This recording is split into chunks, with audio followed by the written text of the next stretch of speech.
Welcome to another episode of The Variety Views. I'm your host, The Variety Vendor, and I'm here to review Escape from Pretoria. This movie, it's absolutely wonderful. I urge you all to check it out. That's what I'm going to start with. This movie is basically about a group of rebels trying to spread the word of, hey, there is going to be a change in South Africa because the political climate in the 70s was absolutely just crazy. Some of the stuff that I got to see in the movie, and then I went back and read up on it boggled my mind. I didn't even know about, and that's what really opens up your senses and be like, wow, we do have it better than what they did back then. This movie is so good. The people involved, I really enjoyed Daniel Radcliffe, who plays the leading the leading he's in the lead of this movie, I should say. He plays Tim Jenkin, who is a real person. This movie is based on a true story, and it's not mostly about the political climate. That is a backdrop. The whole meat and potatoes of this movie is about Tim Jenkins character and Tim Jenkin character, and Stephen Lee, and them trying to break out of the Pretoria Prison, and the ways that they try to escape everything. And you can see it in the trailer. I'm not going to spoil anything. I think you should watch it for yourself, and you will see what I mean when I say that this is one of the best movies of the year so far. It's absolutely wonderful.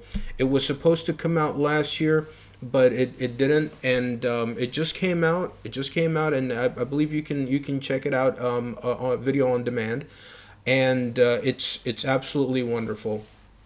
The everybody involved did a really good job, and it's a wonderful psychological thriller. There are moments. It's 100 minutes long, but there is so much. The story's concise, and the points are hit, and that's all they needed to do. They didn't need to make it like 2.5 hours or 3 hours, and to pad out everything. No, they used the 100 minutes to its absolute fullest to tell you a great story, and they were out of there. That's it. That's all you got, and it was great. From start to finish, I absolutely enjoy it. There are some things that maybe a little bit. I would have added a little bit of some things to it if I was in charge. Maybe like a little flashback or something for us to really know more about the other inmates. But other than that, it was a great story. It was very well done. It was a really good interpretation of the book.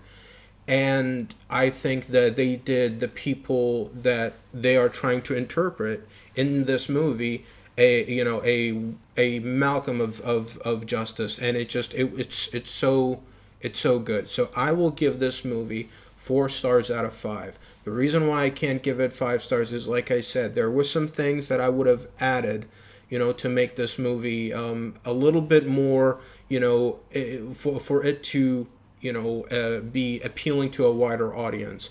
But this is still, one of the best movies that I've seen this year. So Daniel Radcliffe continues to really impress me with his filmography. Some things are hits and misses, but, this is an absolute an absolute home run. I think this was a really good movie, and I would recommend it to any person that is into movies that are based on true stories, and also prison movies, and also who's into psychological thrillers, because like I said, there are moments in this movie where it really feels like there's a lot of turmoil going on, and they do as much as they can to make the 100 minutes matter. It's not just like they're padding and killing time. So Daniel Radcliffe continues to impress me, and this won't be the last review I do of Daniel Radcliffe. I'm definitely going to be reviewing another movie of his that I really enjoyed, so be on the lookout for that. And with that being said, rate, comment, favorite, how, please subscribe, share with your friends, share with everybody, and check out my next video. I'll be talking about something else. Take care.